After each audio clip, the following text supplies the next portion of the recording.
An ancient form of shoemaking meets modern 3D printing on this episode of The Cool Part Show. We'll learn what makes these shoes as sustainable as they are stylish.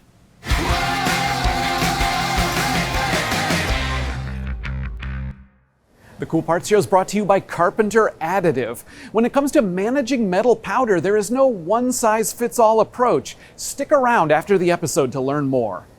I'm Pete. I'm Stephanie. Welcome to The Cool Parts Show. This is our show all about cool, unique, interesting, sometimes aesthetically pleasing 3D printed parts. These are some stylish shoes. I feel as though we're going to do another footwear episode. I'm down for that. We are going to do another footwear episode, and if you want to see our past footwear episodes, you can find them at thecoolpartshow.com. But today we are going to be talking about these shoes that were made by a new company called Hilos. They are specializing in these kind of fashionable heels, and they make these shoes with a combination of 3D printing and some actually really conventional, traditional shoemaking techniques that we'll talk about later. But we're going to talk about these shoes not just because they are made on demand, custom to the person who orders them, but because they are really intentionally designed with circularity in mind. And when I say that, I mean the circular economy, recapturing material, thinking about recycling and the end of this product's life. So these are a great example of customization and 3D printing and production, but they're also a really nice illustration of the circular economy and how it plays out for a consumer product. That was a lot. Can I make an observation? They don't look 3D printed.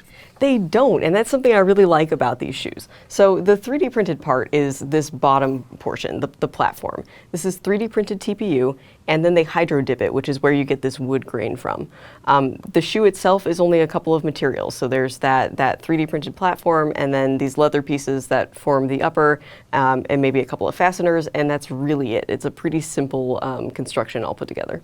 So I love that. They weren't 3D printed for the sake of 3D printing. And to look at the shoes, you wouldn't necessarily know how they were produced. You mentioned the circular economy. So how does 3D printing close that circle? So I think now would be a perfect time to introduce you to Gaia Galati. She's one of the co-founders of Hilos, and she's actually the person who designed this shoe. She can talk more about that. Hilos was founded to end the overproduction and waste problem in the footwear industry. 24 billion shoes are made every year, and 1 out of 5 of those go straight into the landfill. And that really happens because we're forced to predict what styles are going to sell. My co-founder and I envisioned a future where you don't have to do that anymore, and you can actually make to each order. And so that's why our mission is to change the way that we make, so that nothing goes to waste and everything that we put in can be taken back. Circularity was ultimately our biggest inspiration when designing the Georgia and Grace styles. That really led us through the entire development process, and that helped us kind of have a guiding star when designing. Okay, so when you think about 3D printing as a way to conserve material, reduce waste, we usually think about that on a part level scale. The way additive manufacturing, you are creating the object by adding material just where it's needed instead of cutting the form out of a larger starting stock. And so in 3D printing, there's not that waste in the same sense as far as scrap material. Gaia is referring to conserving resources in a broader scale because additive manufacturing's freedom to have tighter lead times and shorter production batches means she doesn't have to pre-think what's going to be in style, doesn't have to pre-think how well these new designs will be received, and she doesn't have to risk overproducing and maybe throwing away a lot of shoes. Yeah, exactly. So Hilos keeps the leather in stock. They work with a supplier who does the 3D printing, who has the TPU material in stock. But those two things don't come together and make a shoe until somebody goes online and orders them. And when you do buy a pair of shoes, you can buy them in whatever size you need. If you need 2 different sizes or one foot's wider than the other, you can make those adjustments. And because Hilos is not producing any excess, they don't have extra inventory that they might have to throw away later. So these are made on demand. But as you said, 3D printing's just part of it. So what else goes into making a shoe? So these shoes are pretty simple when you look at how shoes are typically manufactured.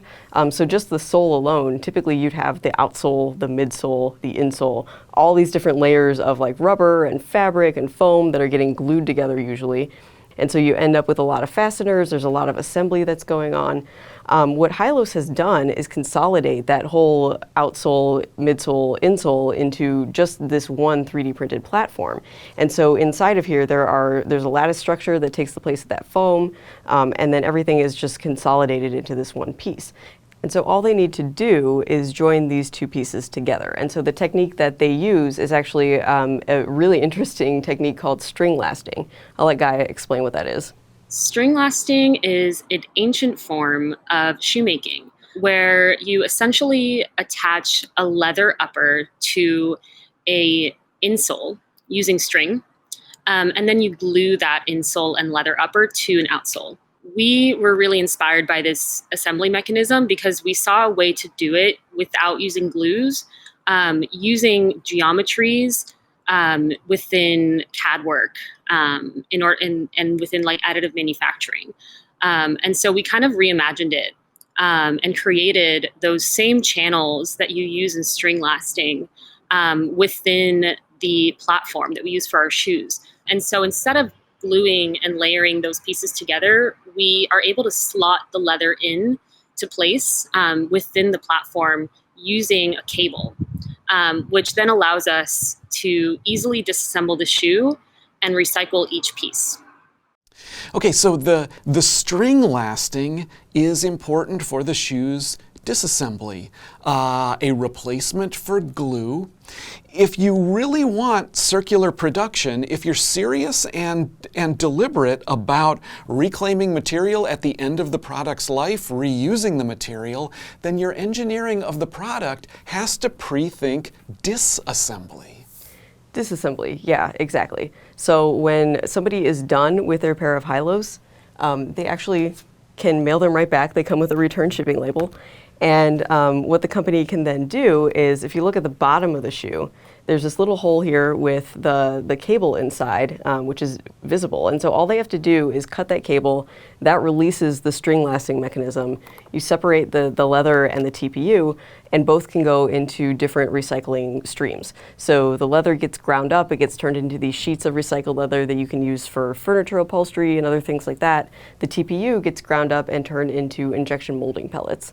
So just because those materials are no longer part of a shoe, it doesn't mean they don't have value anymore. They're recapturing those resources, preserving the value, and putting them into different streams. Okay, the material. You mentioned TPU, you've said that a couple times. TPU, flexible polymer, 3D printable polymer, not a material we necessarily associate with shoes, at least not fashionable shoes like this. Talk about that. Yeah, so TPU does get used in like athletic shoes and things like that because of the way it flexes and it has like some gripping properties. It is definitely unusual to see it in a heel like this. So the 3D printing process. Deposition, sintering, what? Multi-jet fusion, so the process from HP that uses polymer powder. 3D printed with multi-jet fusion. We're familiar with that. We've done past episodes of the show on other products made multi-jet fusion. I wonder if Hilos was familiar with it. Was Gaia familiar with it? Did she come from a manufacturing place? Is she a manufacturer? So this is actually like my favorite part of the story. So the answer is no. Her co-founder had this idea to make custom shoes through 3D printing. He brought her on because she's a trained fashion designer, but her career up until this point was designing apparel, which is different than designing shoes. So the two of them were kind of working through this, trying to figure out how to launch a footwear line. They brought on an engineer who knew CAD, who knew design, but didn't really know 3D printing yet. And so the three of them together sort of worked all of this out. They had this great idea. They knew, or they thought at least, that it was possible. And coming from a non-manufacturing outsider's perspective, it seemed that 3D printing was going to be the tool to get them there.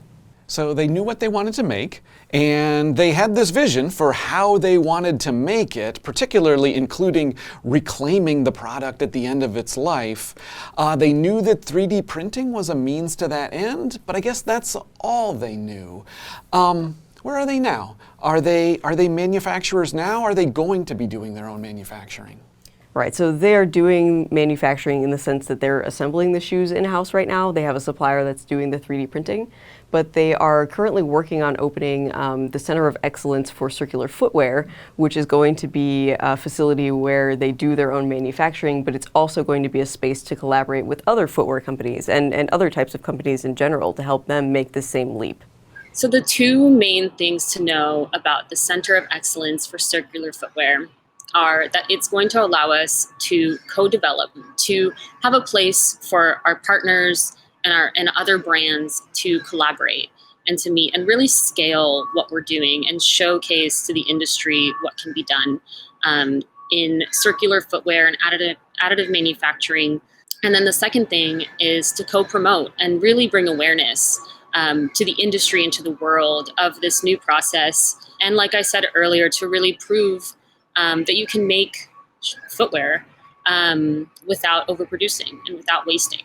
I think that the biggest lesson that we've learned is that you really need to own your own manufacturing process if you want to see change happening and if you want to see innovation.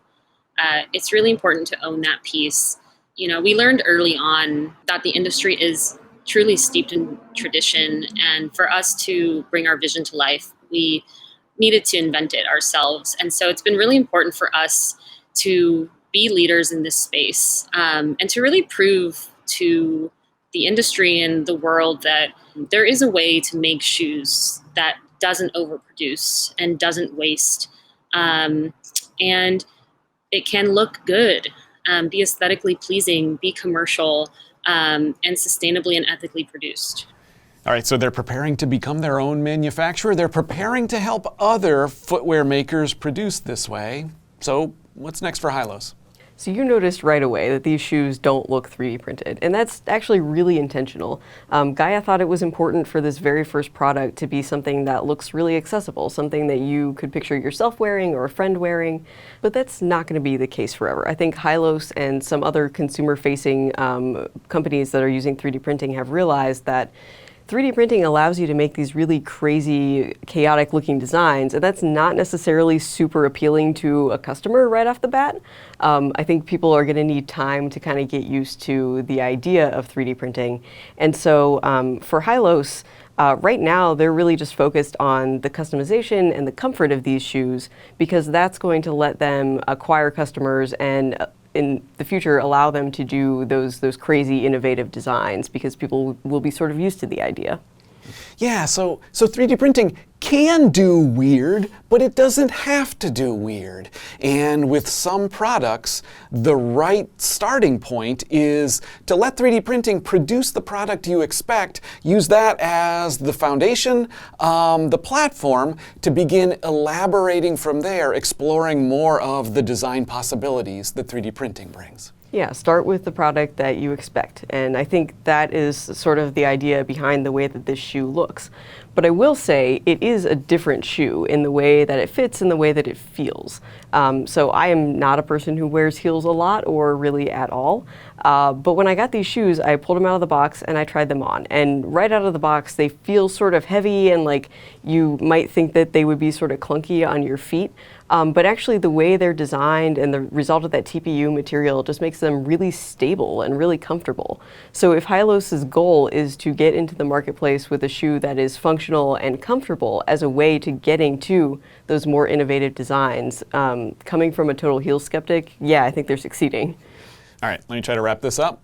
3D printed footwear made by Hilos. The base is made through multi-jet fusion, and the base consolidates into one piece a lot of elements that would otherwise be separate components glued together in a more conventional shoe. The creators had a vision of a circular economy approach to production, not only interested in getting the shoe to the consumer, the wearer, wearer, but also getting the shoe back at the end of its life so that they can reclaim the material, reuse it, control waste as much as possible. 3D printing controls waste in another sense as well, because not only does the additive process control how much material goes into this foundational element of the shoe, but it also allows Hilos to manufacture on demand and therefore eliminate any need for inventory, for trying to predict how many sales there would be, potentially predict wrong, potentially waste by overproducing.